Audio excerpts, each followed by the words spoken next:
So he gets to the property before me, a few hours before me. And I'm on the plane. I get off the plane. He texts me, says, Dino, says, because we planned on sleeping there, because it's our property. So I had ordered beds, mattresses, and stuff like that to arrive at the same time as us. We get there, we clean a bit, put the beds up, and they sleep there and after start the renovations. Oh boy, that was not the case. So he says, Dino, there's no way we can sleep here. I'm like, why can't we sleep here? I'm just Sleep getting in the off the plane. garage. Sleep in the garage. It's 10 o'clock at night. And he says, Dino, there's no electricity. Well, I said, turn off the switch. He says, well, no, there's no electricity. It's been cut off.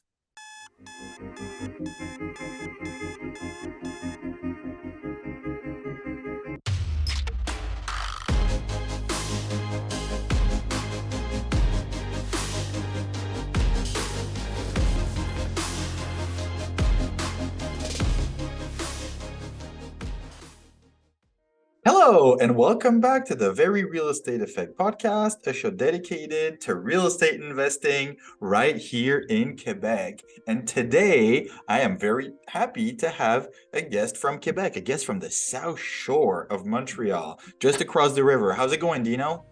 The 450. I'm good. How about you, man? Good, good. So all of you already know Dino. Dino's been a guest on the show a few times. We've even co-hosted a bit together last year. It was quite a bit of fun. We've become friends, and today we wanted to share some fun stuff about 2022. As you know, like the end of the year is like just coming tomorrow, and we it's a good time to reflect on what is it that happened in 2022. Where did we succeed? Where did we learned? I didn't want to say fail because we never fail. We just learn. And that's something that Dino's told me a while ago and I've adopted it. So before we dive into it, I just want to remind you of a few things. Number one, the show has been performing well this year. Thank you so much for your unconditional support. And I deeply appreciate that you share it with a friend who could benefit from this conversation and learn, that you leave us a rating, that you do all the fun stuff, give it some love, exactly. And then also, as I've been now sharing with you for a few weeks, we've also started a Patreon page. You've talked, I listened. There's a number of the hardcore listeners that have asked me and said, I want to contribute back. How can I do it? So I've started a Patreon page. You can find it at patreon.com/real estate effect. And you can join, either become a family member or become part of the inner circle, where you get a number of privileges, you get some bonus content, you get invited to special events just for Patreon, because I want to create this tight group. So I'll give you access to some of the professionals I work with. We do some online sessions just with amongst us. Anyways, go check it out, patreon.com/real estate effect. And I hope to see you there. Thank you so much. Now, Dino, Yeah, man. 2022. Where do we want to start? Do we just want to pick a deal and see how it went, or how should we go about it? 2022. Wow. I can't believe we're at the end, and 23 is at our doors already. It's snowing outside as we speak. Yeah. Beautiful weather, even though I hate the snow.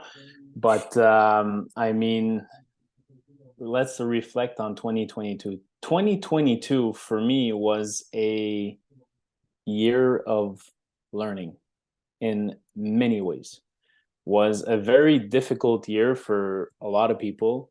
Good year for a lot of people also. For myself, I've learned a lot in so many ways, in deals I've done, partnerships I've done, transactions, and I evolved like there's no tomorrow. It's unbelievable what happened in 2022. Okay.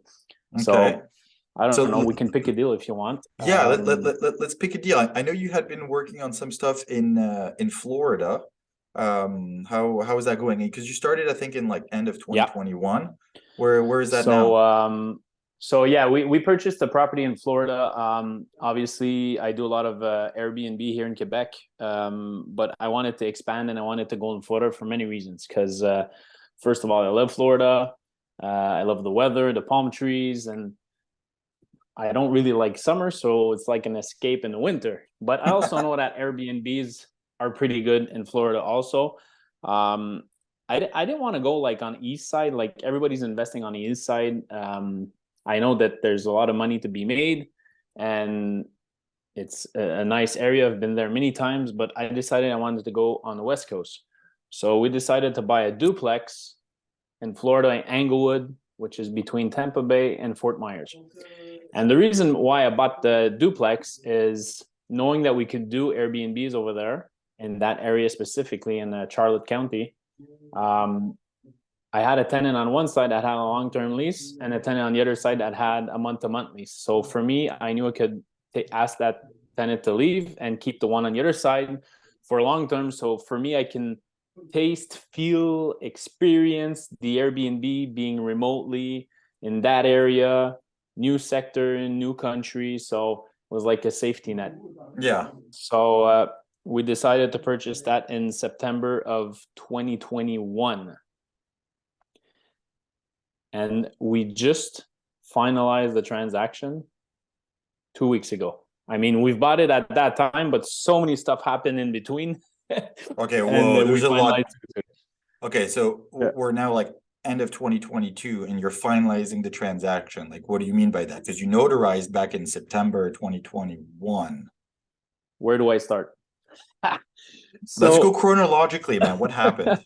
Let's unpack all this stuff, because there's a lot of learning experiences, and this is the goal for people that are listening. Like you go and you start a deal thinking like, okay, I'm going to do this. This is a 6 months timeline. Here's what I'm going to do. And then guess what? Stuff happens. It doesn't always go as planned, and it's just how you react and what you do about it. So here it is.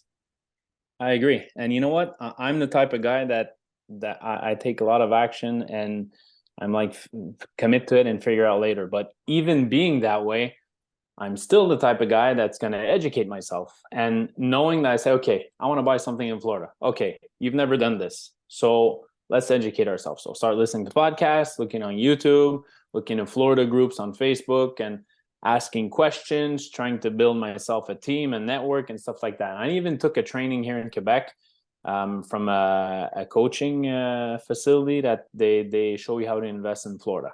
I don't think that coaching was for me, because I think it's like really low basic starters, and somebody like, you know, in French they say les snowbirds. In English it's snowbirds. Yeah, so Quebecers that go in Florida, you know. But that wasn't my type. It's not something that I want to buy for me. It's something I want to invest. So I want to make money out of it. So I get some education, I get some knowledge, I pick up the phone, start talking to people, because I want to know how I'm going to finance this property, how am I going to buy it, and the company and the laws and stuff like that. So I also hooked up with a very good real estate agent. His name is Arturo Crosby, very sharp guy. As of today, he's awesome. I love this guy. He helped me a lot along all the process and stuff. He went out of his way to help me. It was not even him to do that, and up to paying the lawn guy, because I had an issue with the wire transfer, stuff like that. He took care of it. So very sharp guy. So, and after I found this property, the duplex, so I sent it to him. I said, Art, I want to buy this property, you know, so let's make it happen. So finally we agree. We negotiated. Obviously we're in COVID, so market was crazy. After a few exchanging, a few weeks, months, we decided to agree on a number. And for me, it was conditional to financing, inspection, and that's pretty much it. Mm-hmm. So in the US, when you buy a property there, you have to give it a deposit, non-refundable deposit. And it was like 5%, and we purchased a property for like 410 grand. And you lose that money if you don't fulfill. Yeah, exactly. And if it's your fault, I mean, if it's the seller's fault, you get your money back, no problem, you know? And we had a timeline of 30 days to get the inspection and the financing, which is pretty good in a COVID time. So I had started doing financing, and I did the inspection. They also wanted an appraisal. So financing went well, but I was initially told that I would probably get 75% loan to value, which at the end was not the case. We're at 65%, and that's where they said we want an appraisal. But I was very short on time for the appraisal, so I still ordered the appraisal, paid $1,500 for the appraisal. But the appraisal was not available to deliver the appraisal on time. Remember, in COVID, tried to get an inspection, tried to get an appraisal. It's going to take you weeks and months. It was ridiculous. And now you have this Canadian foreign investors trying to buy a property in Florida. It's like, yeah, right, buddy, you're going to be the last one on our list, you know? Yeah. So I fulfill all the requirements other than the appraisal. So we get up to closing day and I ask for an extension. Obviously, seller's not comfortable because we're in COVID and market is crazy. So we decide to extend a few days, which is not enough. So I'm not able to get the appraisal, so I can't get the financing. And still at that time, I don't know it's going to be 65% loan to value. So I said, you know what? I don't want to lose this property. I'm going to pay cash. Did I have the cash? The answer is no. So it's like 410 US dollars. Try to convert it in Canadian. At that time, it was like almost 500 grand. So now I start getting on the phone and I'm trying to find 500 grand now because I don't want to lose that deal. And I have like, I think 48 hours to close. So finally went through my network, which I truly appreciate. I got the money and we closed 2 days after, cash deal. My realtor was impressed like there's no tomorrow because I said, I'm a guy of action. I don't want to lose this property. So we closed cash.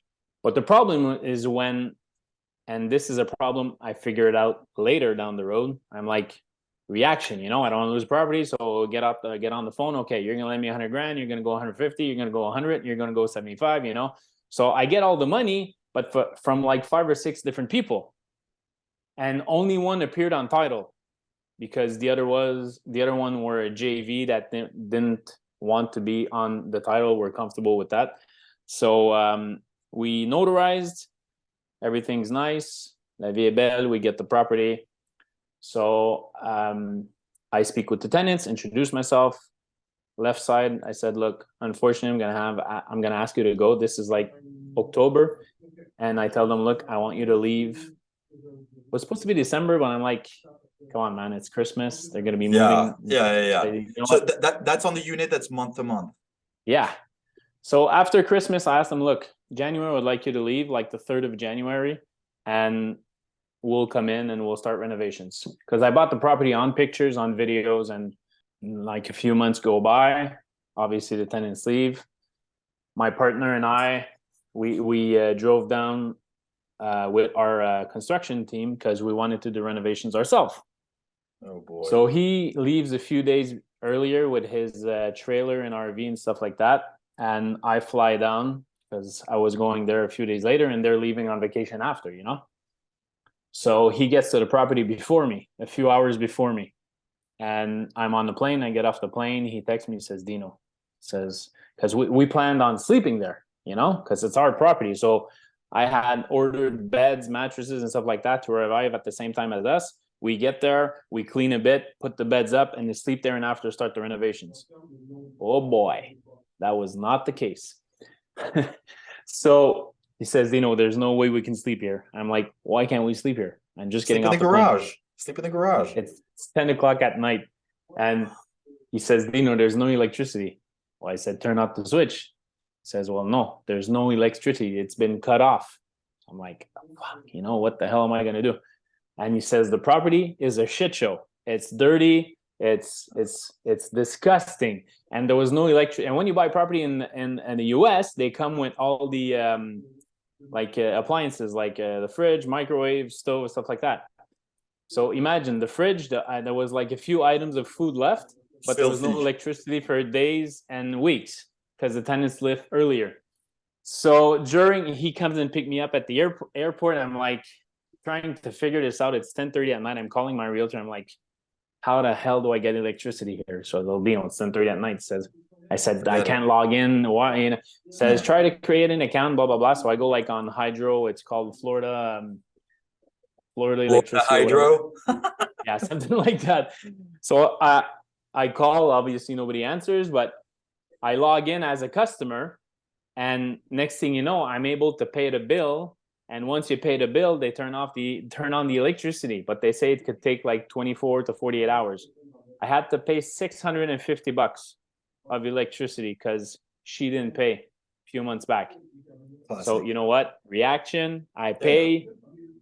And next thing you know, maybe 4 hours after, we had electricity. But we can't sleep there. So I'm like, okay, where the hell do we sleep? He had his RV, but we were like 5. So we couldn't all sleep in the RV. So we found an Airbnb. So we took the Airbnb and we told the guy we're going to stay here a few days, maybe 2 or 3 days, and we'll figure it out after. So the next day we walk in the property, and as I said, filthy, disgusting, smells like, ugh, you know? So that was not the plan. We were planning to get there to do minor renovations. We weren't supposed to change the appliances. We wanted to clean, paint, and like furnish the property because it came only with the appliances. So as we were going through the property and we noticed how filthy it was, I'm like, man, we're gonna have to do a full renovation here. Yeah, it changes the scope of work. Yeah, and we're gonna have to put new appliances because these appliances are like white, almost yellow, like makes no sense. So we were planning on investing 15 grand, and we finished by investing almost like 90 grand. You know, that wasn't expected because we did a full rehab. Like we do flips here in Montreal. Well, we did a flip in Florida. Yeah. So usually the type of flip that we do here is maybe 90 days or like 3 months. And we did a full rehab in 41 days. Wow. At the property. So like we did the whole thing. We did the kitchen, 2 bathrooms, 2 rooms, and the garage. We converted the garage into a playroom. So there's a pool table, foosball table, basketball net, stuff like that. Installed all the new appliances, bought all new furniture, barbecue, like. And after that, we redid the roof because the roof needed to be done. But when we bought it, we knew that. Okay. So as we were there, we did the roof because my partner has a roofing company here in Quebec.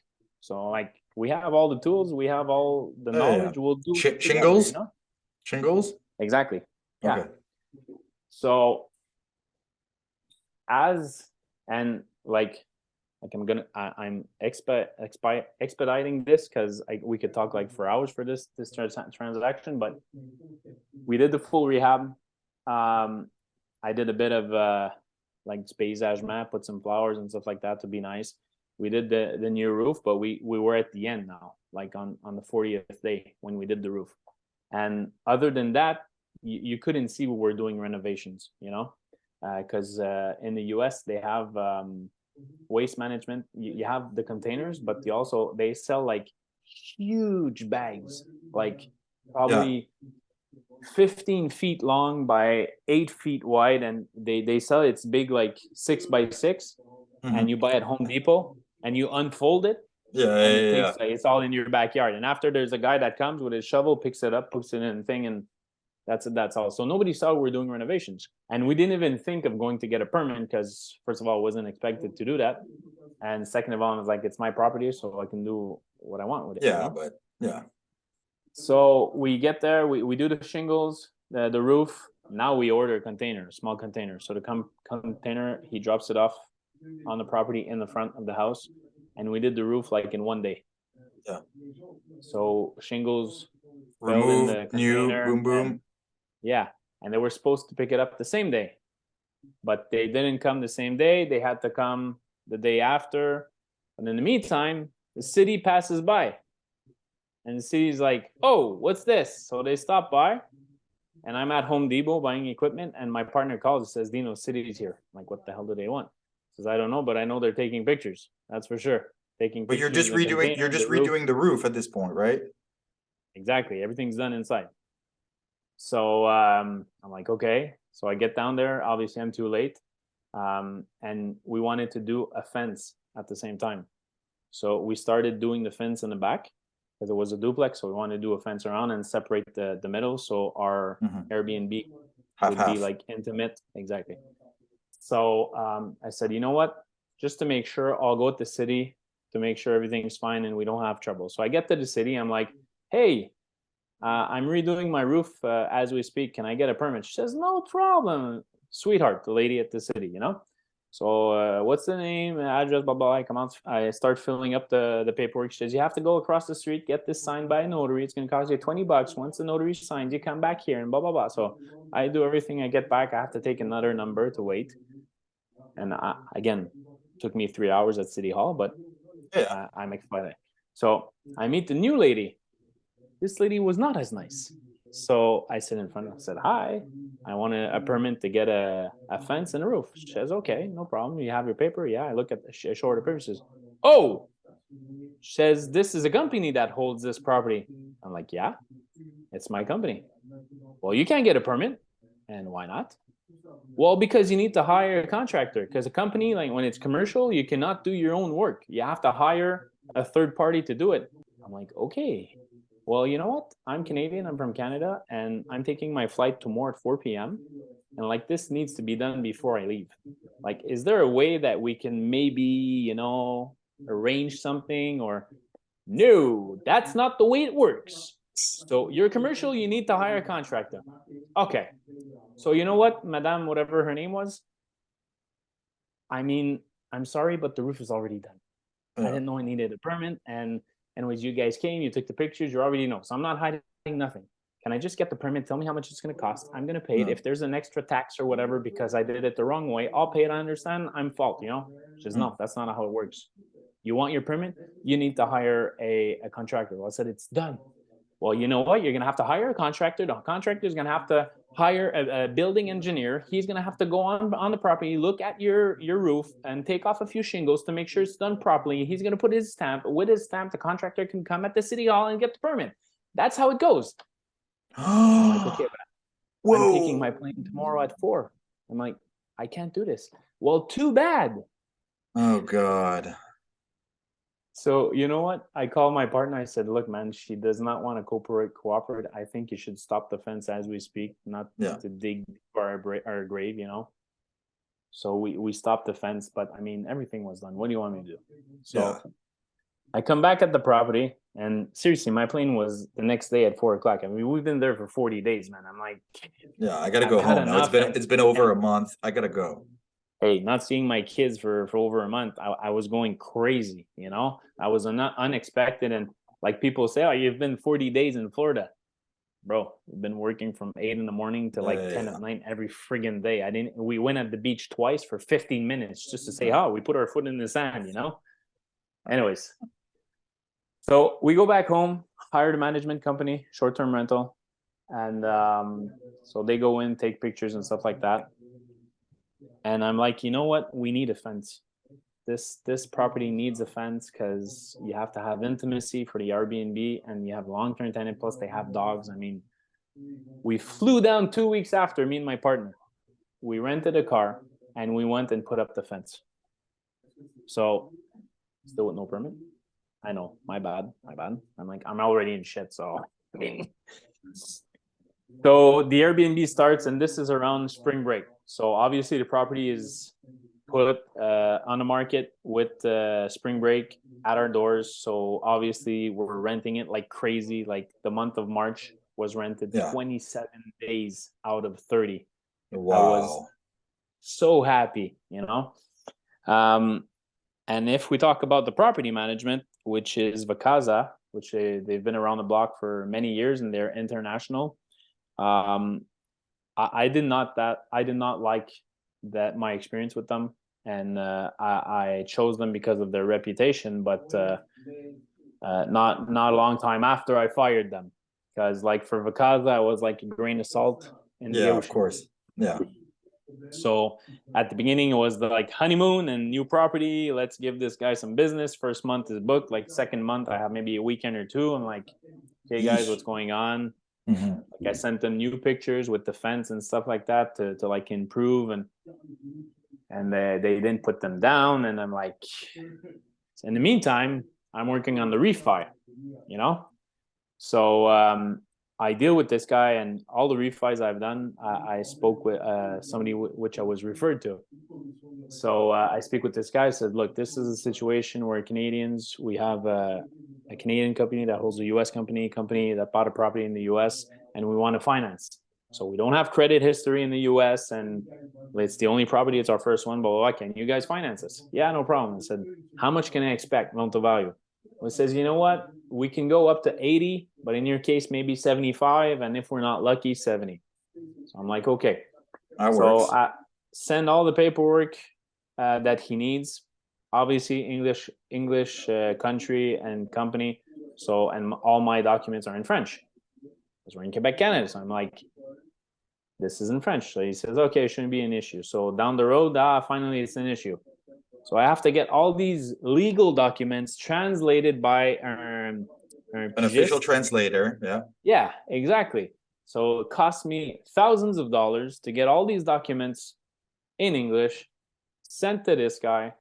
Plus, at the same time, my lenders, which are my people from Canada, which lent me the money, said, bro, this was supposed to take 3 to 6 months. Where are you at in the financing? Yeah, I'm working on it, blah, blah, blah.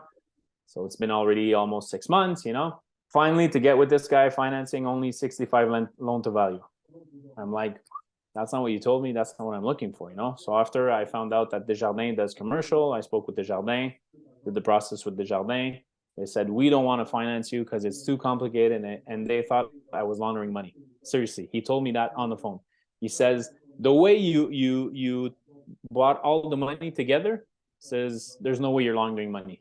I'm like, Dad, I'm like, what is this, man? There's no way you're not laundering money? Yeah. That's crazy. Yeah. And I had all my contracts. And it's not on a Scott towel. I mean, everything was with official contracts, and it's Desjardins, so they speak French, so they understand my contracts. And they can see that it's like a short-term loan. People lend you money for like 100K for 3 months or 2 months or 6 months, whatever. It's not that special. Exactly. So I'm like, wow, this is a nightmare. And you know what? For me, this is business, Axel, you know? Yeah, of course. I'm not attached to stuff like this. I'm attached to my wife and kids, and that's pretty much it. The rest is material, it's business. And I don't care if I get rid of it. I mean, you know? So you know what? At this point, I have my lenders, which I don't want to disappoint, and I want to respect my word, are asking me, and they're not like screaming and stuff like that. They're just like, bro, man, you said 3 to 6 months. I would like, where is it at? Next project, you know? I said, I understand. So at that point, my realtor calls me, and we're still in COVID. Like, we're at the peak, we're at the end of the peak there, but we're still in COVID. He says, Dino, I think I can sell your property. And I didn't even ask him to sell it. He's like, hey, bro, you want me to sell your property? And I'm like, okay, but before you do that, did you do your homework? And are you sure? And so the final appraisal I got was like 450. And he says, Dino, I'm comfortable selling you this between like 550 and 650, I think. Oof. I'm like, okay, this is good, man. I'm gonna make money. I'm gonna pay everybody, and I mean, before we go together, make sure you do your homework and do the. So he does everything, and finally says, okay, let's put it up for sale, and I think we put up for like 625, something like that. Okay, let's list it.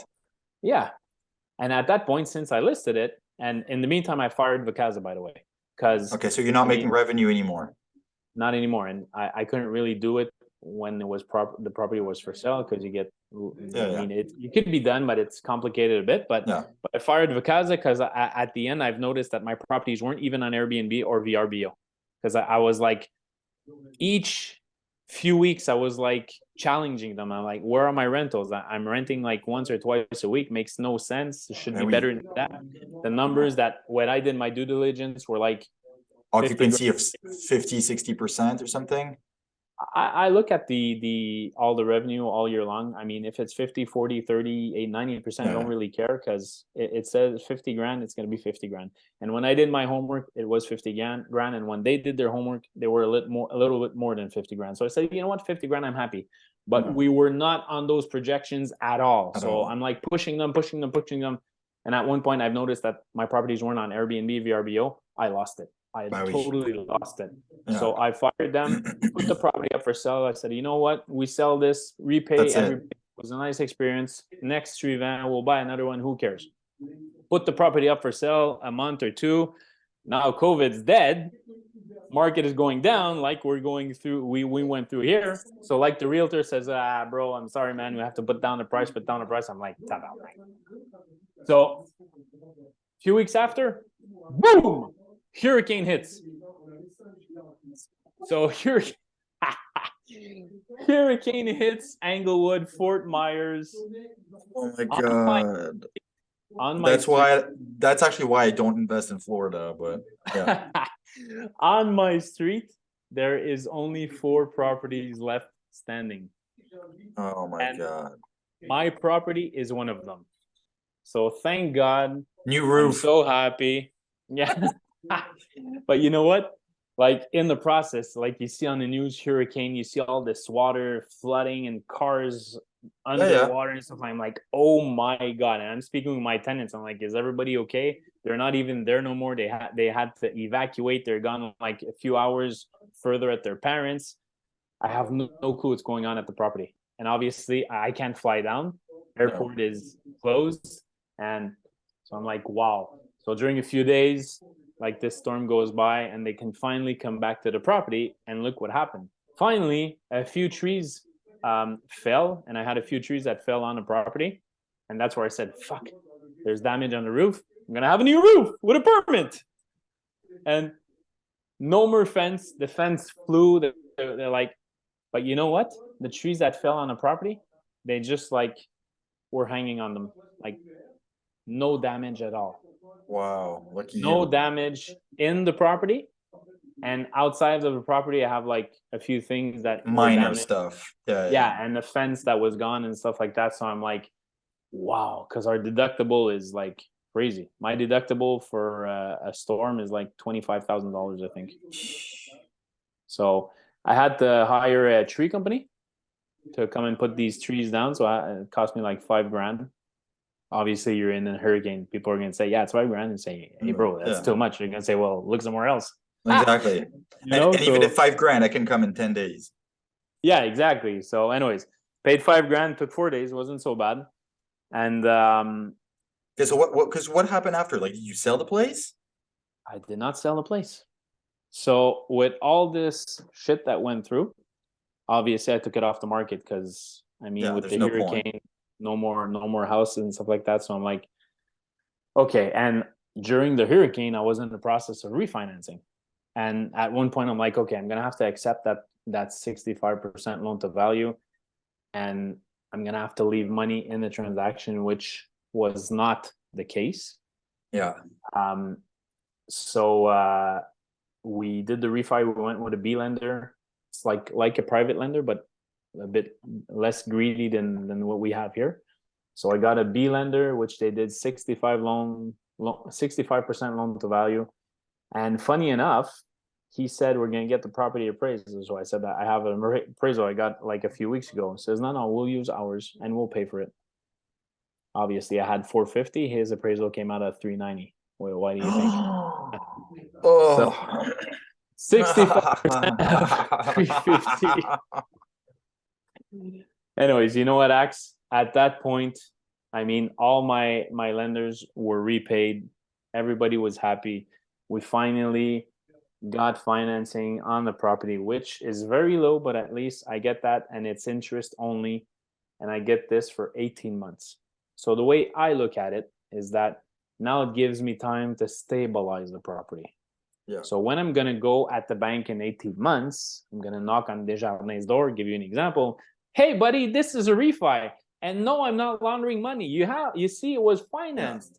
So here's the, But then in that 18 months, do you still want to do some Airbnb, or why don't you just rent it long term or medium term? Exactly my point. But now I have a property that's fully furnished, fully rehabbed. So I start looking at the rents, and the rents are between like $1,800 to $2,700 in that area. Per unit? Tenant on the right, yeah. And my tenant on the right side is paying $1,600, but he had a 3-year lease. So there's nothing I could do about it as we speak. So I'm like, okay, what do I do? So, and like with the storm, a lot of people lost their properties. And in my mind, like tourism is dead. Nothing's going on in Florida. So I start looking for a long-term tenant, and I advertised it for $2,500. All that to be told that I was a thief and I was profiting from the hurricane and stuff like that. But you go online and you look all the rents, they're all at that price, like average, and mine's fully furnished, and brand new. So I said, you know what, fuck that, I'm going to hire a management company. So I'm trying to look for a long-term management company, which I did not find. So I got referred a few companies, and I called one and I said, long-term management, we don't do that. We do short-term. I'm like, okay. And she starts asking questions, and we got a good conversation, and she convinced me to put it as an Airbnb again. And I told them the experience I got with Vacasa and stuff like that. And she said, you know what, I understand. And they are a smaller company than Vacasa, and you're not going to go through that with us. And you know what? I've hired them. And as we speak, they've been working on the property for the past 2 weeks. They went inside, they did a walkthrough, and they says this and this and this I would improve. And like they wanted me to order stuff. I ordered stuff. They went at the property, they put it up, they took care of everything. Nice. They picked up the fence in the back because I put it like in the corner. They picked it up. I mean, they're doing a lot of work, and they're very awesome as we speak. And they're very comfortable that the revenues are going to be there. And we're pretty close to the revenues we had projected last year. So I said, you know what? It's going to give us more revenue. It's giving us like $15,000 more other than having a long-term tenant. And what I was going through when I was looking for a long-term tenant, what I had a lot is like, can I have it for only 2 months or 3 months? Yeah. Because of the hurricane. So I'm like, okay, so I signed this guy for three months. What do I do 3 months after, you know? Find someone else for 3 months or 6 months. Yeah. So I spoke with the management company and said, look, are you guys comfortable doing like seasonal? She says, sure, no problem. We'll look for seasonal. And for them, it's like month by month. They can't do longer than that. But so we can do month to month now. And I still have a few things to fix, you know, on the property because of the hurricane. And obviously I'm not there. And when you try to call a handyman, I mean, so many people lost their properties and damage and stuff like that, that they're going to prioritize a family that's in the street other than me that's trying to my investment property, which I understand. Yeah. So it's good. So as we speak, the property is refinanced. And I have a management company that's in there. They're helping me out good, and we're strategizing on what we're going to do in the next few days, weeks. Seasonal tenant. In the meantime, we do a few repairs, and after it's going to be Airbnb like for spring again, you know? Okay. So wait, okay, because we've gone through the whole story in a fair amount of detail. We're getting towards the end here. In 3 minutes, what is it that you've learned from this, and what would you do differently? What did I learn from this? What did I learn from this is a lot of stuff, but I would say try to build your team first before you buy something when it's remote, even if it's in Quebec and it's 5 hours away. Build your team remotely, and make sure you have a plan A, plan B, or plan C. But the reason why I'm sharing this story, Axel, and I don't want to scare people to not do that move or not do it. Don't forget, commit to it, figure out later. That's pretty much what I did in 2022. So, and not a lot of people would be comfortable with that, which is fine. But the learning curve I've had in 22 was crazy. And if I would do it again, I would probably do it differently. And probably I would went cash right away. I would have found the investors right away that want to invest in Florida. I would have bought cash, stabilize everything, and after go through the refi. Not to get the stress and the pressure to try to repay my lenders, and make them go through that, because I decided to commit to it and figure it out later, you know? Yeah. Put all your stuff together, and after you do the move, make sure your legal stuff is fine, your company's up and running, and like, don't be scared to pick up the phone, man, and call these financing companies and tell them, like, I'm Canadian, I want to invest in the US, I don't have no credit there, and my companies are built like this. How should I structure this? And maybe do the exercise of, if I were to finance a property, how do I approach this? Exactly. Yeah. Plan a little bit more ahead. Yeah, exactly. All right. Plan a little bit. That's you need, what you need to remember, plan ahead more than I did. And one thing I take from this is, actually, I appreciate your openness and honesty in sharing about this, because I find so often people only share the wins and the, oh, look, I made money and this and that, but they don't share all the hurdles, how difficult it was, all the setbacks, all the difficulties, all the no's. And so I actually really like stories like this, because it just shows the reality that it doesn't always go as planned. And that's just the real estate investing reality. You can hope for the best and plan for the best, but sometimes the worst that happens. So, and then, for me, it's the hurricane, like on top of all of the complication. It's like so uncontrollable. There's nothing you can do about it. So thank you for sharing this honest story that happened in 2022, man. Thank you, man. I appreciate it. And that's one point we do have in common, you and I. We love sharing with the public, but not only like the victories and that we're all fucking millionaires, I mean, Mhm. shit hit the fan, and they're going to continue to hit the fan. And for me, 2022 was one word that comes out of 2022 is resilience. So, and this was one transaction. Like, Yeah. we've done a lot in 2022, so we probably would be able to do another show and come back on 2022 and still And, share exactly. All right. Where, if people want to find out more about you, what is the best way to reach you? social media, guys. You know where to find me: TikTok, Instagram, Facebook. I'm all over the place, and I like helping you guys out, like Axel does, and putting this podcast on air every week. I mean, shares so much knowledge with you guys. So you got to share this show. You got to share his podcast to everybody.